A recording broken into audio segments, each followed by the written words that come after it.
Now this is terrible. I already forgot your name. Elmer. The only Elmer in the place. Elmer, that's right. Elmer Piedlow, and you were a rifleman. Yeah. Sergeant. Yeah. Did you have any nicknames? When No. You, no. You just called you Elmer? Yeah. I'm Or not- Pete.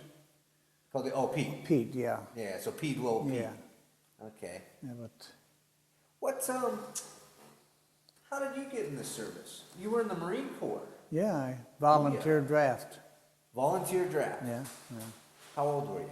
But, What was your age? ooh, no, see, 50 years ago.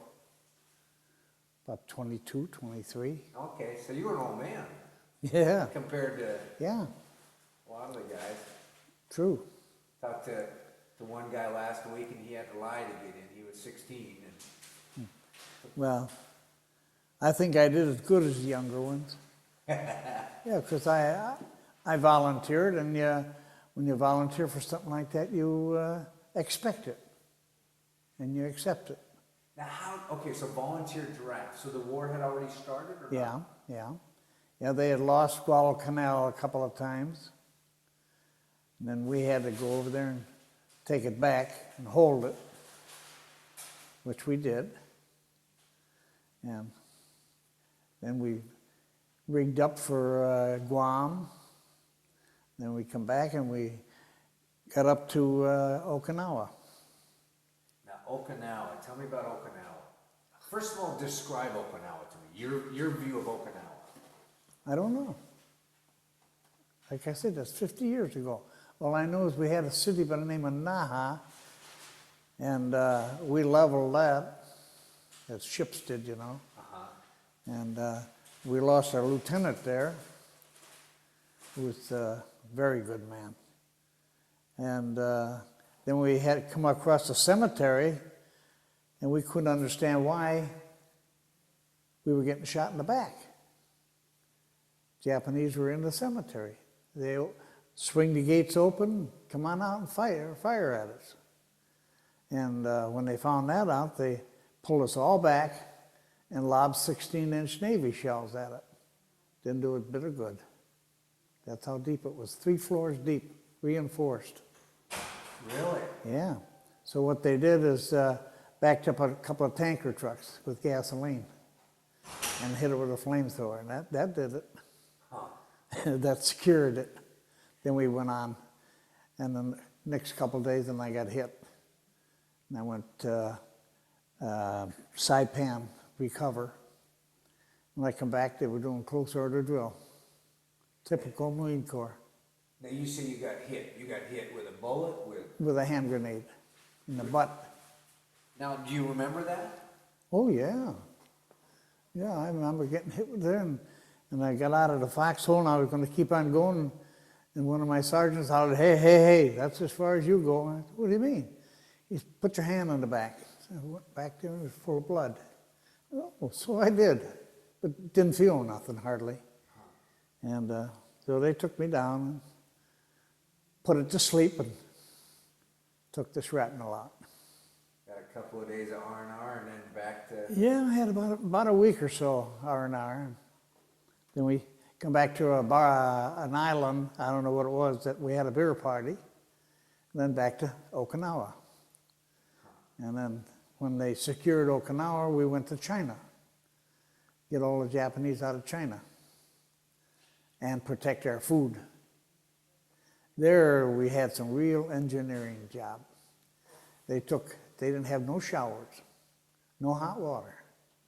So they took cold water and inserted steam in it, heated steam into the cold water and gave us a shower.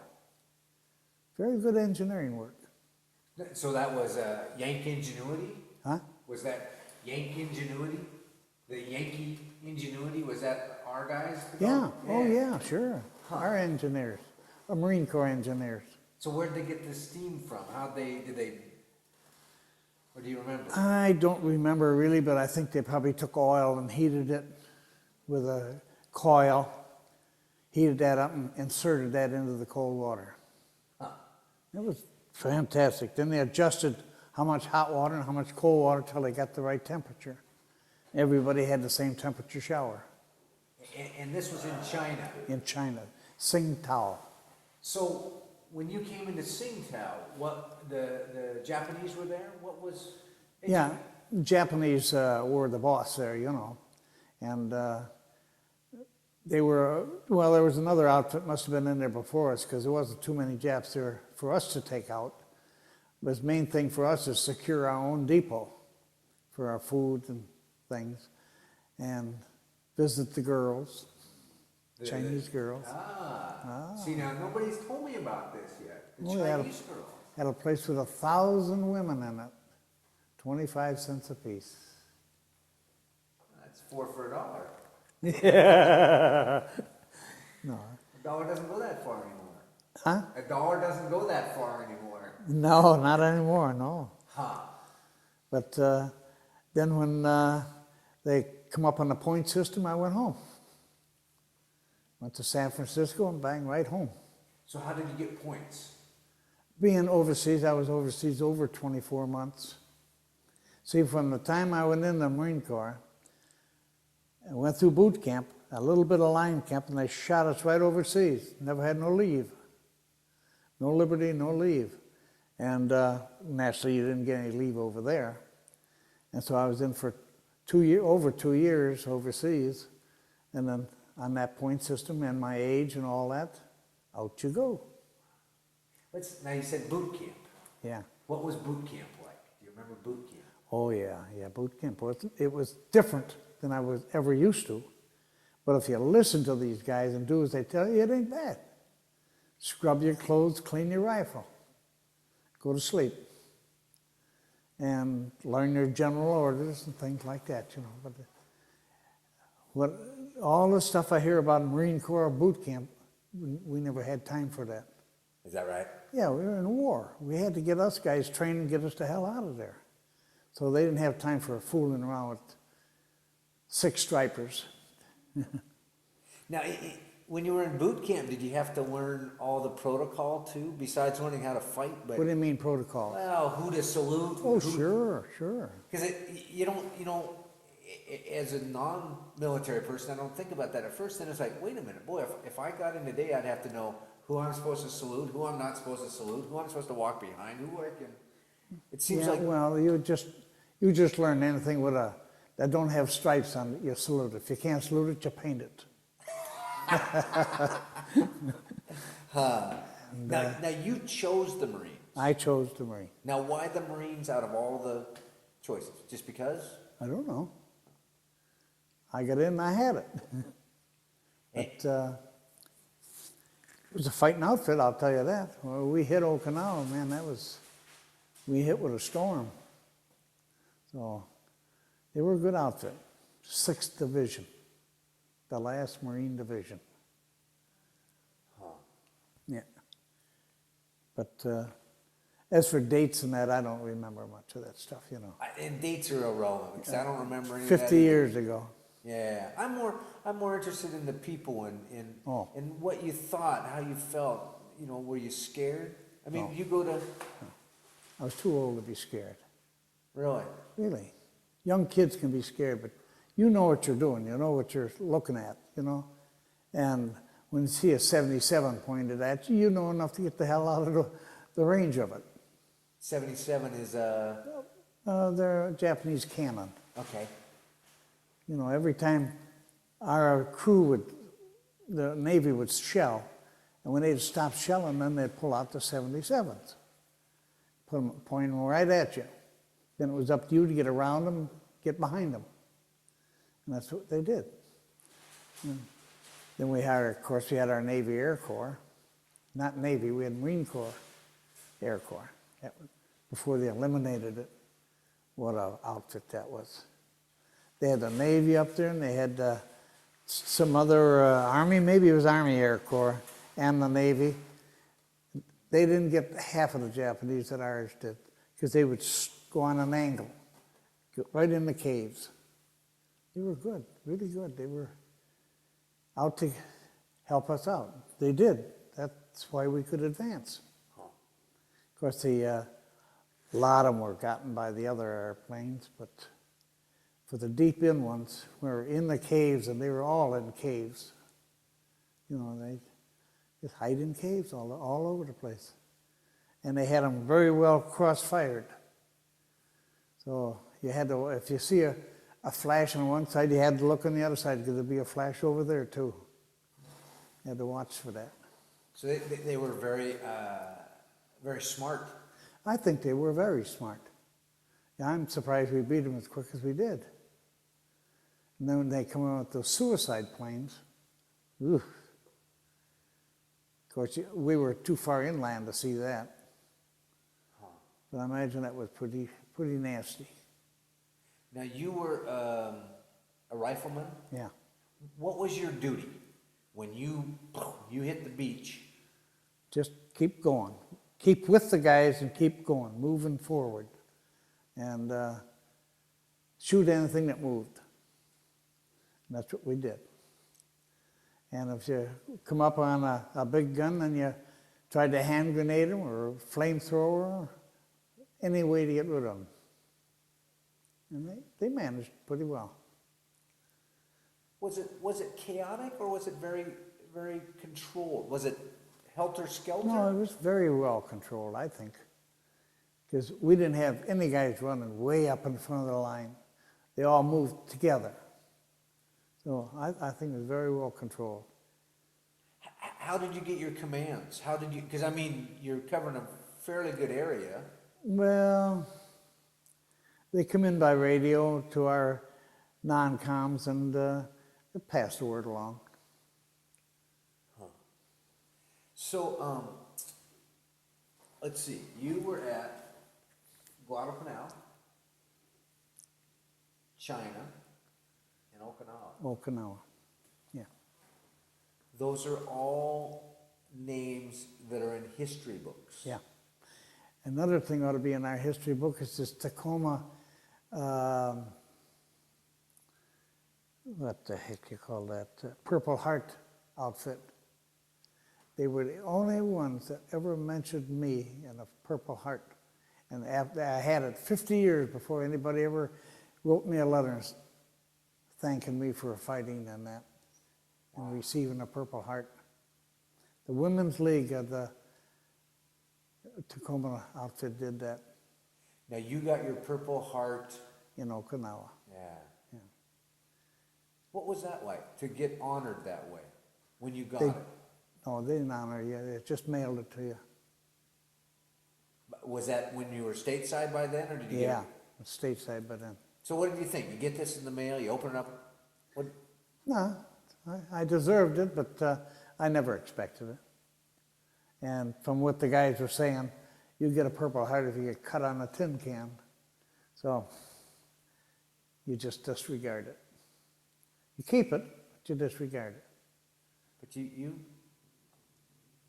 were in some extremely serious. Huh? You were a part of some very serious battles over there. Oh yeah, I mean, yeah. you were defending our country.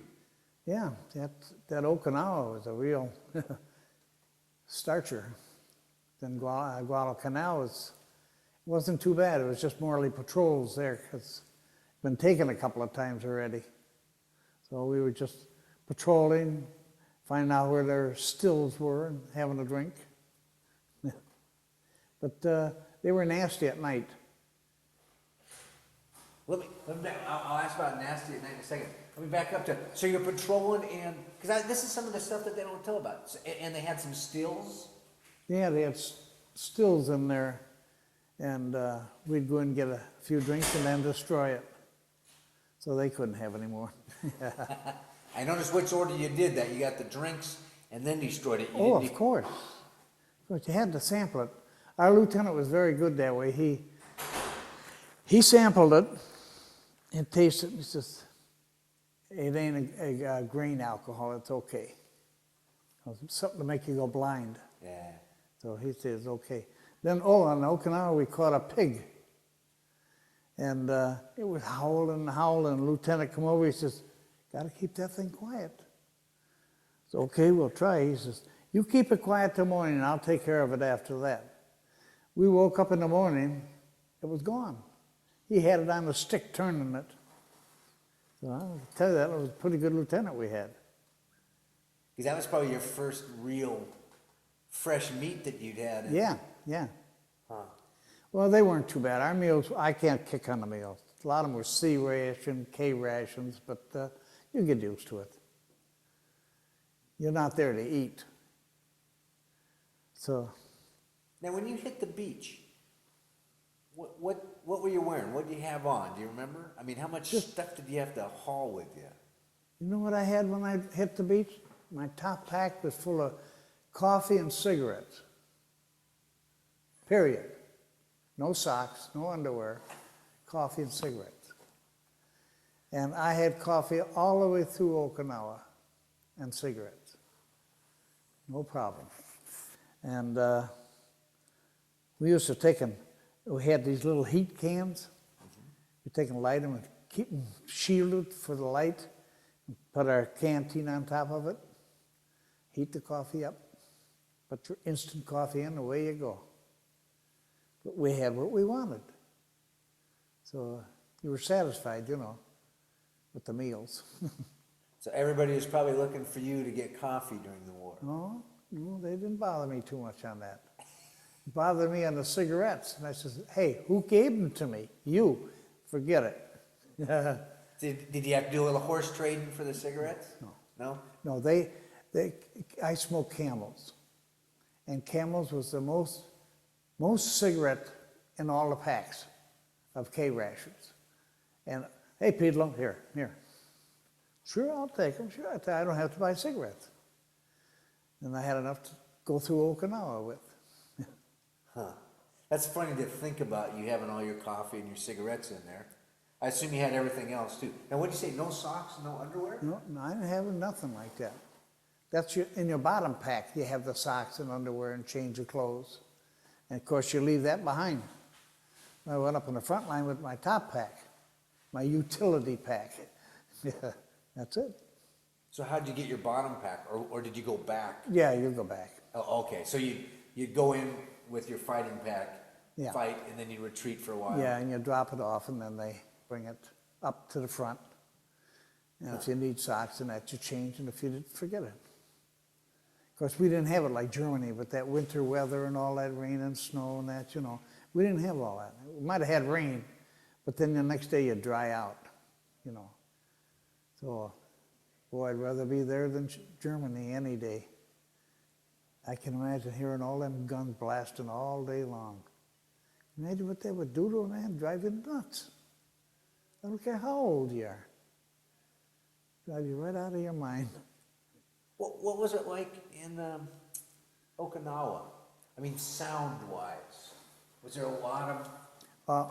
The only thing you heard is either the shells were going overhead or they were going the other way. But you were far enough from each one of them, you wouldn't hear the big bang bangs like you did in Europe.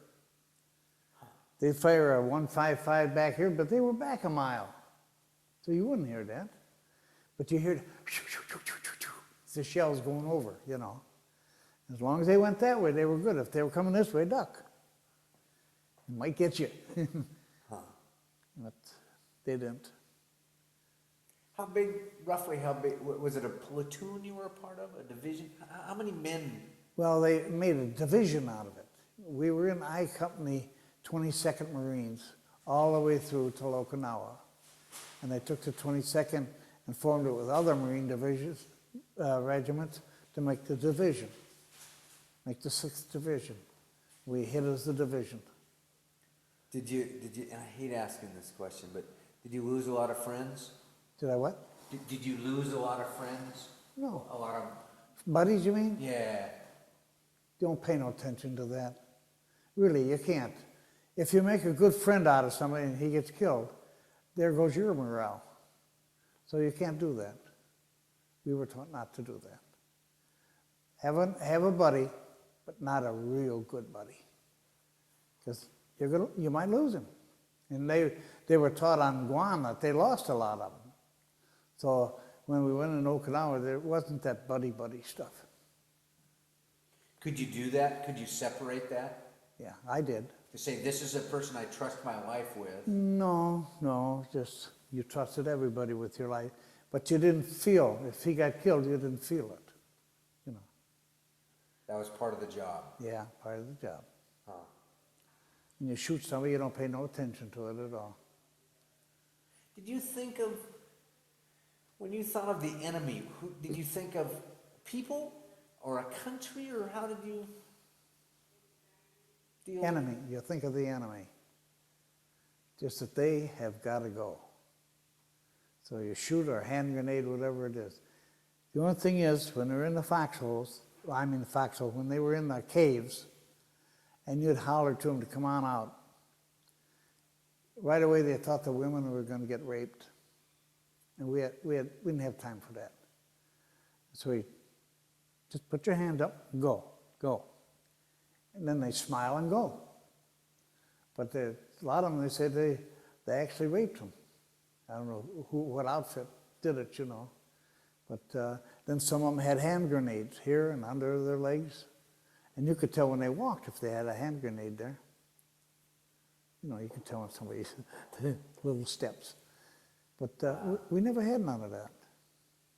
We were lucky, I guess. And of course, a couple of the caves, nobody come out and you throw a hand grenade in there and then you go in there, they are. Too late though. I met a gentleman that had been to Iwo Jima, and once they had taken it, they flew over and they dropped pamphlets, Yeah, that's what I surrender heard. pamphlets, Huh? surrender Yeah. pamphlets. If the Japanese picked them up, it told them on one side it was Japanese, Yeah. and the other side English, and they were supposed Yeah, to. that was Iwo Jima. Yeah. Oh, was that Iwo Jima? Yeah, not Okinawa. Oh, okay. Yeah. Yeah, Iwo Jima, boy, that was a sandstorm. All caves. They must built that from years and years and years ago, knowing they were going to have a war. Huh. They must have planned that war a long, long time ago. Because everything they had was concrete reinforced, 2 and 3 stories deep. All the caves, they must have dug them caves out by hand, you know. See, looking for gold. Huh. That's Willie was saying, he was talking about the Germans, but he said that when the war was over and he met a German soldier, he said the difference is that the Americans learned how to be soldiers and the Germans were soldiers. I mean, Yeah, from I can imagine, you can see that in the pictures. You know, we were more casual, you know, and fun people and casual and enjoyed ourselves, and every little thing that's enjoyable you enjoyed. Where they were dominated, a dominated race. And that's, I don't think I'd like to be that, even peacetime. So even in the war atmosphere, you still found some, I mean, when you weren't fighting, you found some way to find some enjoyment. Oh yeah, sure. Sure, you sit there and BS in the foxholes and have a K ration or something like that, and you're trading back and forth, you know. And you didn't even think about the war. You were thinking of what you were doing. Unless you heard a bang and then you'd wake up. Wow. What about, were you over there for a Christmas, a holiday? Do you remember that? No, I don't remember that. I was, yes I was. I just wonder how everybody dealt with that. It seems like that would be a hard time. You'd think of home. Maybe not. No. Some people are more homesteaders, you know. But I had just been married a few years, and of course I missed her. But nothing I could do about it but do what I'm doing and get out of there. So that's what I planned on doing. So you were married before you went in? Yeah, before I went in. Kids? 1. Oh, man. Yeah, and then after I got back home, I joined the reserves. And I was in the reserves a couple of years until Korea deal. and they activated us there. I went back down to North Carolina, and it took me about 6 months to get out of there, get back home, because I had 2 kids then. How did you deal with it in World War II, having a wife at home and a child? Did you just have to check that out of your mind? You have to. You have. You know, if you think about things that you're not supposed to think about, you're in trouble. So you can't erase them, but you can put them to sleep. Did you get letters from your wife? Oh, all the time, all the time. Oh man, how did you? That had to be tough. She even found out I was on Okinawa. A little bitty piece of paper I put in a letter in a package, and I just mixed it up with the paper, and it happened to fall out. Just the word Okinawa. Didn't say I was there, who was there, just the word Okinawa. She wrote back, she said, I know where you're at. She said, that little piece of paper dropped out. She said, okay, I know where you're at now. Then she read where we went to China, and she said she knew about that. But she took it pretty good. Of course, I lost her now. Cancer and all that stuff, you know. Yeah. You know, they say this Dr. Rorikin was killing people. But they don't say anything about when they kill you when they got cancer. Put you on morphine for 6 weeks, and that's the same thing. Yeah, I just went through that with my mom. My mom had a brain tumor, and luckily she made that. Yeah, that's terrible. Oh well, that's it. So were you trying to tell her where you were? I mean, And did that you? little piece of paper, yeah. Yeah. Yeah, I just thought, well, I sent a package home. I had a bunch of dishes, Chinese dishes, those little ones, you know. And I had a flag, beautiful school flag. Everything got there, and I had it all tied in 1-inch knots all over the whole package. Everything got there but the flag. Now you tell me how they got it out of there. Oh, because of All of the knots. Yeah. Well, but I mean, they took it out of there because of the censorship. No. no. I had the okay from the lieutenant to mail it. Oh. Huh. And I went to the post. I must open my mouth too quick, you know. So she got it. She said, well, there was no flag here, but I got all the dishes. And they were in good shape. Because didn't they try to censor letters? They Censor? did. Yeah. Oh, yeah, sure. No, I never said nothing in the letters that would get us in trouble. But I mean, you had to figure out some way to tell her where you were without saying we're at. Yeah. Yeah. Yeah, like I said, that little piece of paper in the package, it dropped out. If it hadn't dropped out, she'd have still never known. It's just luck. Wow. And it wasn't that I was telling her anything, just I wrote the word Okinawa, and that didn't say I was there, this outfit's there, that outfit's there. I didn't say anything like that, just the word Okinawa.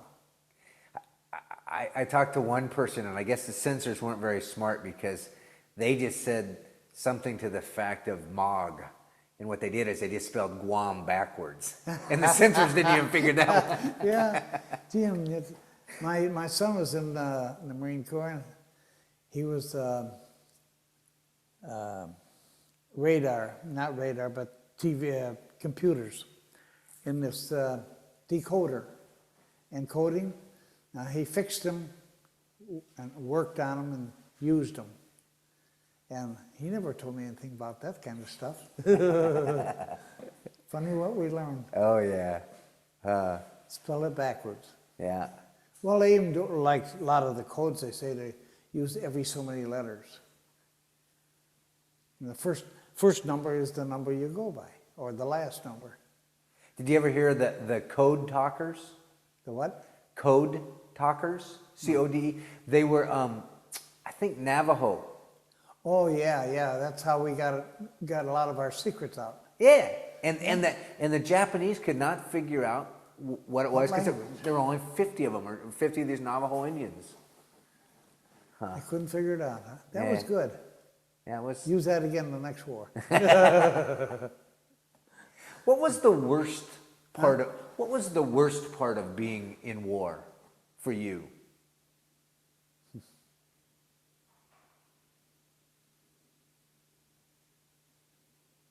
Nothing that I didn't expect. So, just exactly what I expected. Now, even though you weren't supposed to make close friends, you can make buddies, you know, and I've asked a couple people this. When you look at your full life and you look at World War II, it actually was a very small part of it. Yeah. Pretty important part, but time-wise very short. You know, I don't remember any of their names now. Is that right? That's right. Of course, I got a bad memory anyhow, and that's 50 years ago. So that might have covered it up. Huh. And everybody's been different. Some people, 50 years, they like could... this guy was here. He remembers everything. Yeah. But yet you can tell me what island you were on, what city you were in, what... You know. You knew where you were in China and... Tsingtao. Yeah, see? Now, China's an interesting one because China's not one we talk about a lot in the history books of what was going on in China. Where you were, what was going on? What was your duty to do when you went into... Protect our own gear and our equipment that we'd been in this school. I think it was a school or something we were in. And they took it over. And naturally, there's always Chinese trying to get in and steal food. So we had guard duty all around the premises, in the premises and everything. And our orders were, if you holler to them to get out of there and they don't, shoot them. That's all, shoot them. And then after we were there for a while, then the communists came down from the north or south or wherever they were. They came down, our whole outfit got out of there, went home. Really? Yeah. We didn't want to fight the Chinese. That'd be another war. That's what they got rid of MacArthur for. He wanted to go right on through northern China. They didn't want him to. So when they came, you said, sayonara. You can have it. It ain't ours. I was surprised, but that's the way it is.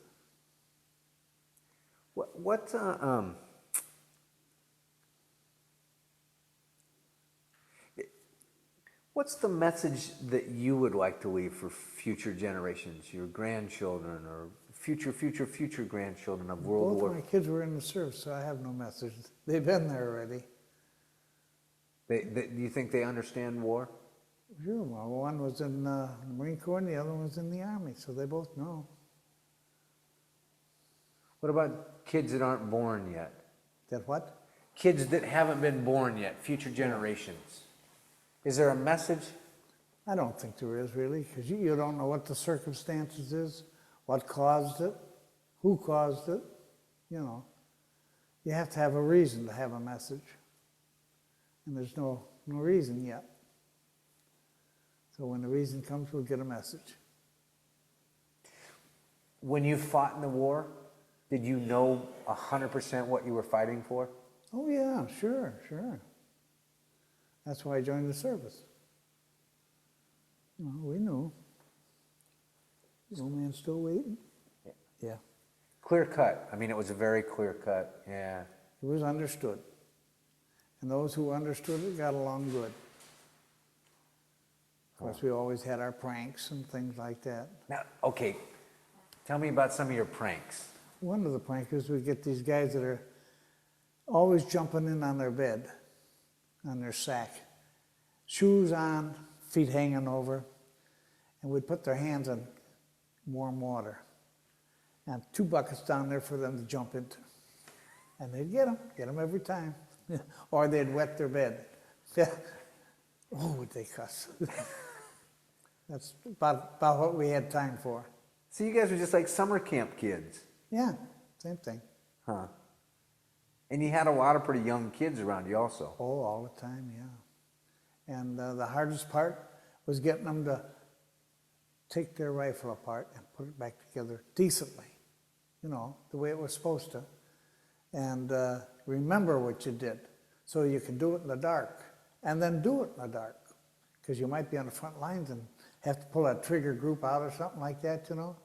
And that was pretty hard for them. And then remembering your general orders. Of course, those younger kids can remember all that stuff. And you're not accustomed to remembering stuff like that, but you have to pick it up. I spent hours and hours picking damn general orders. But I got them. Probably couldn't give you one now. Well, it's important when it's important, and after that, it's... I think so. I think so. Did the Marine discipline change your life? I mean, did it teach you something for future? I don't think so. No? No, because it wasn't that strict. Had I been in prior to the war, it might have been. But going in during wartime, they don't have time to patsy you all the way through, you know. Do this, do that, and do the other. Either you did it or you didn't. And there was no kicking you out. You just passed on, and maybe you did it on your own time. But there was no saying, well, you can't be in the Marine Corps now, kick you out. Can't do that. Huh. But yet, it sounds like it was a very cohesive group. Yeah. Yeah. Yeah, they're very closely grouped. And one thing they did all learn, those that didn't know how, was how to shoot a rifle. I had expert in rifle and expert in .45. So, of course, I knew that before I went in, so I didn't have no problems. Just unusual to shoot something that didn't kick any more than that did. You know, an M1 had that gas operated, so that didn't kick that much. Now, if they'd have gave us old threes, I'd have probably had a busted shoulder. I talked to one gentleman last week from Eastern Washington, and I can't remember, I think he might have been Army, but they sent him over to Idaho for rifle school, except for one thing. They didn't have any rifles. Their whole school was, they read a book. Well, he whittled one. He carved one for them so they could at least have a shape of one and all that. That's a shame. But he said, you know, the war was going on and they just didn't have the... On the way into Okinawa, I was looking at my rifle, and I had had it quite a while then. And I asked the CB if he could, any way he could blue it for me. And he says, I can do it, all but the trigger group. He says, that's against the rules, laws. Can't touch the trigger group. So I took the trigger group out and put it in my pocket and gave him the rest. And he blued it. Beautiful job. I put the trigger group in. The night before we went in, I put it under my sack on top of the deck. You know, we had to sleep on the deck. Underneath on that little, where the boards go like this here, you know, my rifle was sitting there. Woke up in the morning, it was gone. So I told the lieutenant about it. So he gave me, he said, I ain't gonna give you my carbine. He said, I'll give you my .38. He said, but the minute I get hit, or somebody else gets hit, I want that back. So somebody got hit and I gave it back to him. And I had an M1. Wow. But it wasn't mine. Mine was blued. Beautiful job. So what did you come into the beach on? You in a landing craft? Is that? Let's see. We came in on. We came right up on the beach in a landing craft. One of those, what do they call them? Not the rubber duck. Huh? The duck. Is it a duck? Ducks. Yeah. We came in on the ducks. The front drops down on those, Yeah. is that? Yeah. Yeah, but you were in there. You weren't in the water, you know. Like a lot of these pictures you see where the guys, like in Germany, where they all over their head in water. Well, that's bad. Did you happen to see the movie Saving Private Ryan? No. I just wondered, because it has a scene where they... I just wondered if they were accurate. I mean, when you went in, were you being fired on? Sure. Oh, absolutely. Do you remember? Well, of course, we had our Navy going this way, so they were kind of ducking. But if any lull, they fired. So when you hit the beach... We were being fired on, sure. And, of course, we didn't get the big guns till our guns stopped because we were there. And then the big ones come out. By that time, we were in far enough they wouldn't hit us. But they'd hit anything on the shore. I got to go. I got to see Mac before he goes home. Let me get you unmiked there. I appreciate very much. So you had